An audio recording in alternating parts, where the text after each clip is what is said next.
hagdanan. Tapos nahimatay ako, waray na ako. Pagka mata na, dito na ako, nahapla na ako dito sa sakod pa din sinaog man ako, iglesia nga, so kinaptanak doon nga kamot. Kahit anong unos na dumating, yung ANC, talagang todo effort sila kahit hindi nila kasapi. Kahit anong relihiyon, kung ikaw nangangailangan, talagang tutulungan ka ng ANC. Damo gyud nga salamat kan taga-iglesia kay kung hindi rin kami nakasakob nga da, baing patay na luwat kami. Dahil sa lawak ng pinsalang dulot ng Super Typhoon Yolanda, ang Iglesia ni Cristo sa pangunguna ng tagapamahalang pangkalahatan, ang kapatid na Eduardo V. Manalo ay agad na nagpadala ng dagliang tulong sa iba't ibang dako ng Visayas. Narito ang report ni kapatid na Niel Bandong tungkol sa serye ng lingap sa Leyte at Samar. Malaking bahagi ng Visayas region ang hinugupit ng bagyong Yolanda. Bilang tugon, agad na nagpadala ang pamamahala ng Iglesia ni Cristo ng tulong sa mga nasalanta, kapatid man o hindi. Lahat po dito natulungan. Yung iglesia daw yung first time na nagbigay po ng relief goods. Salamat po sa Iglesia ni Cristo. Salamat sa mabigay ng relief goods at saka pagkain. Nagtungo sa mga lalawigan ng Leyte at Samar ang isang grupo ng mga volunteers upang mag-abot ng libreng serbisyo para sa kanila.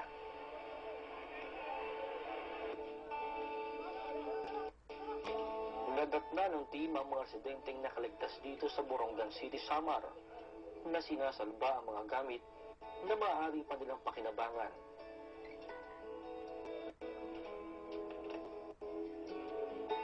Higit nilang kailangan ngayon ang pagdamay at paglingap. Nasugatan ako ng pako. Nahulog yung kahoy na may pako, hindi ko alam. Kaya ayun, nasugat yung kamay ko, maraming dugo. Sa Ormoc City ay wasak din ang paligid. May mga kababayan tayong hindi alam kung paano makakaahon sa dinanas na sakuna. Malawak, sabi nga siguro mga 97-98% damage talaga eh. Namahagi rin ang Iglesia ni Cristo ng relief packages sa bayan ng Carigara. Malaking tulong na po to sa amin. Maraming salamat po sa binigay nyo na tulong. Ito, malaking tulong ito. Kahit hindi kami iglesia, malaki rin tulong itong ginawa nyo para sa amin. Ako po si kapatid na Niel Bandong para sa Iglesia ni Cristo Television Network. Sa Cebu ay tuloy-tuloy din ang pamamahagi ng relief goods sa ating mga kababayan. Hindi lamang sa mainland ng lalawigan kundi maging sa mga isla na labis na nasalanta. Pagbabalita, kapatid na Sara Simeniano. Isa sa mga tinungo ng mga volunteers na kapatid, ang Camotes Island sa Cebu City, upang mag-abot ng tulong sa mga naapektuhan ng kalamidad.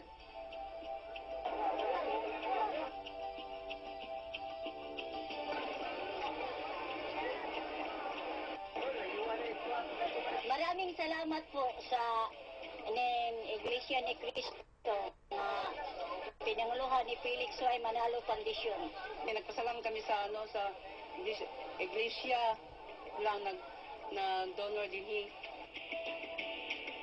Tinungo rin ng kinatawan ng Iglesia ni Cristo at FYN Foundation ang Bantayan Island na tinaguri ang Island Paradise in the Philippines na nagmistula na ngayong nawasak na paraiso.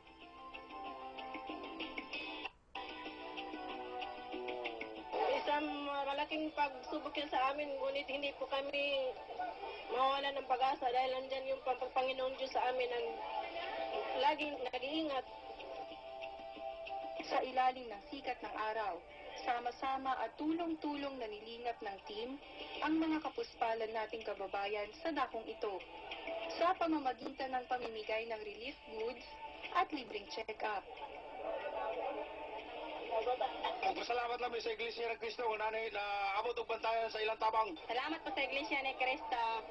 Nakatulong po sa amin. Nagpapasalamat po kami sa ating tagapamahalang pangkalahatan, ang kapatid na Eduardo V. Manalo, sa ganitong isinasagawang pag-aabot ng tulong, lalong-lalo na sa mga kapatid, maging sa mga hindi natin kapatid, para maibsan ang kanilang hirap sa buhay na naranasan bunga ng mga matitinding kalamidad na nangyari tulad nitong bagyong Yolanda. Salamat kayo! Ako po si kapatid na Sara Simiñano para sa Iglesia ni Cristo Television Network. Magkakasunod din ang isinagawang pagtulong ng Iglesia ni Cristo sa ating mga kababayan sa Panay Island.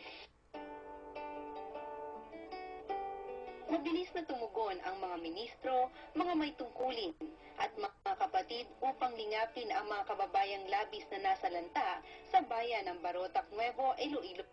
Sa Kalibo, Aklan, tinungo ng mga biktima ng kalamidad ang gusaling sambahan ng Iglesia ni Cristo kung saan isa-isa silang binigyan ng relief goods.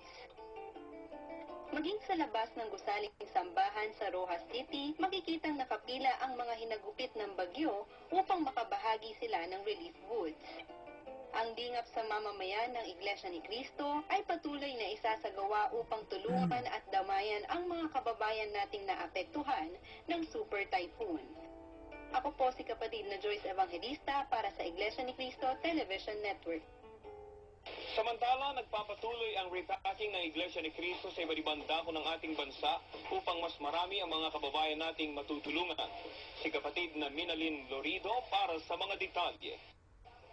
Isinama ni kapatid na Wilson Tolentino ang kanyang mga kaklase sa isa sa mga repacking centers ng Iglesia ni Cristo na nasa San Antonio, Quezon City. Nagkasundo ang mga magkakaklase na kasalukuyang second-year BS Electrical Engineering student sa New Year University na tumulong din sa isinasagawang paggayak sa mga relief goods.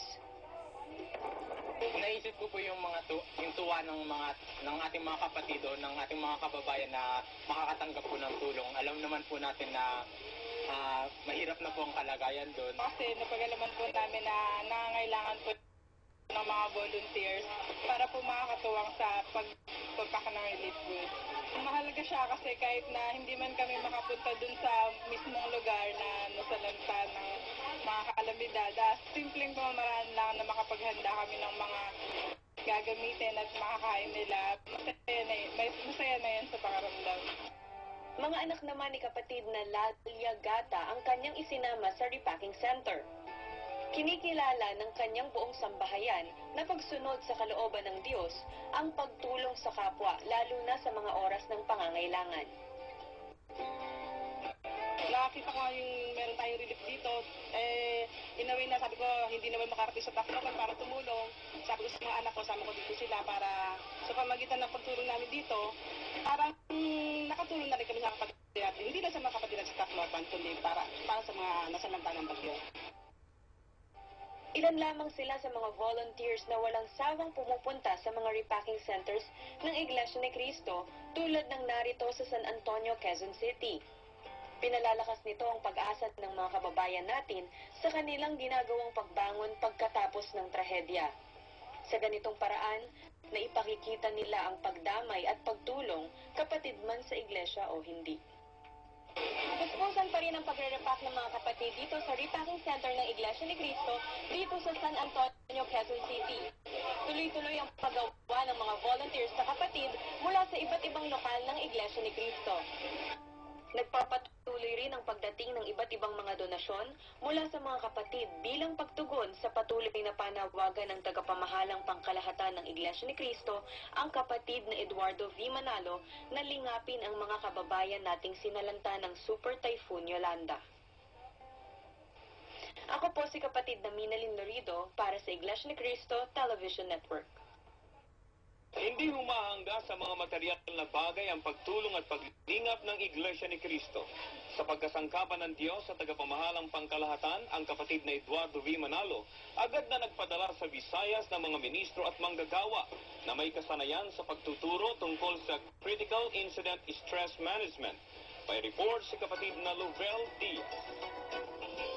Habang sinusulat ang balitang ito ay umaabot na sa 3,776 ang trabalong nasawi, habang 1,578 naman ang hindi pa natatagpuan. At mahigit 2 milyong pamilya ang naapektuhan sa iba't ibang mga lalawigang pininsala ng bagyong si Yolanda. Kalunos-lunos ang mga tanawin sa mga dakong nasalanta. wala kami pagkain, wala kami pagkain, wala kami inumin. Lahat kami wala dito. Tulungan mo kami. Mga bahay na nawasak, mga pamilyang kulang sa pagkain, mga kaulila sa mga mahal sa buhay, hindi may kakailang ang ganitong sitwasyon ay nakapagdudulot ng kawalan ng pag-asa sa marami. Kaya naman, hindi lamang ang pagtawid gutom ang kailangang ihatid sa kanila, kundi mga pagpapayo, counseling, na magpapalakas ng kanilang loob at bubusog sa kanilang isip at damdamin. Hayag na hayag sa maraming mga tao na ang Iglesia ni Cristo ay agad na tumutulong sa mga kababayan nating nasalanta ng kalamidad.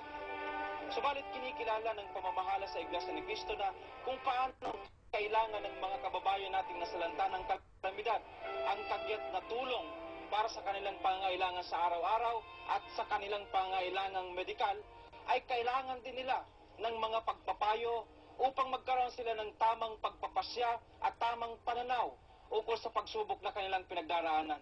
Kaya ang pamamahala sa Iglesia ni Cristo ay naghanda ng isang lalong komprehensibong programa para lalong makatulong sa mga kababayan nating nasalanta. Ang lahat ng mga social workers, psychologists, mga guidance counselors, at lahat po ng may background sa psychology ay ipinatawag po sa isang pagpupulong. Ito po ay ipinahintulot ng ating tagapamahalang pangkalahatan bilang paghahanda po natin sa anumang isasagawang stress debriefing kapag dumarating po ang mga kalamidad. Sa awa at tulong po ng ating Panginoong Diyos, naging matagumpay po ang isinagawang stress debriefing sa pangunguna po ng mga ministro. Kailangan ng mga bata ang tinatawag po na play therapy o ang tinatawag na counseling para po hindi maging traumatic para po sa kanila ang mga naging karanasan nila sa nakaraang kalamidad. Bagamat mahirap parating ang mga dakong nasalanta, ay nagtungo roon ang mga inatasan ng pamamahala sa iglesia upang may padama sa mga biktima ang pagmamalasakit ng tagapamahalang pangkalahatan ng iglesia, ang kapatid na Eduardo V. Manalo.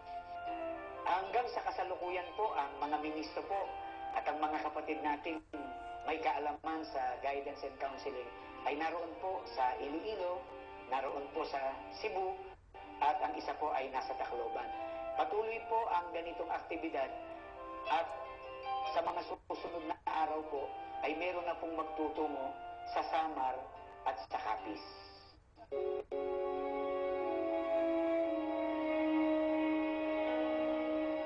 Ang higit sa lahat na kailangan ng mga lingkod ng Diyos, lalo na ang mga nagdaraan sa ganitong malaking pagsubok, ay ang mga pagpapayo espiritual upang sila lalong manghawak sa pangako ng Diyos at may pakipaglaban ang kanilang pananampalataya. Nagpapasalamat po kami dahil sa unang-unang mahal po kami ng ating Panginoong Diyos. At nagpapasalamat po kami sa tagapamahalang pangkalahatan dahil hindi po kami nalimutan. Nagagalak ang bawat isa sa amin sapagkat nararamdaman po namin yung pag-ibig ng Diyos na ipinadadaloy sa pamamahala ng Iglesia. Yung aming pong puso ay naririto pa rin sa aming paglilingkod sa aming karapatan sapagkat alam po namin na habang nariyan po ang pamamahala na ginagamit na kasangkapan ng ating Panginoong Diyos ay makapagpapatuloy kami sa aming mga paglilingkod at hindi po kami pababayaan. Kakayanin po namin ito. Makakaya po namin. Basta nandiyan po ang Ama, ang Panginoong Diyos, ang pamamahala. Hindi po kami pababayaan. Abangan sa programang Paninindigan ang mga kwento ng matibay na pananalig sa Diyos na nag-aanib sa Iglesia ni Cristo sa harap at na pagsubok na kanilang pinagdaraanan.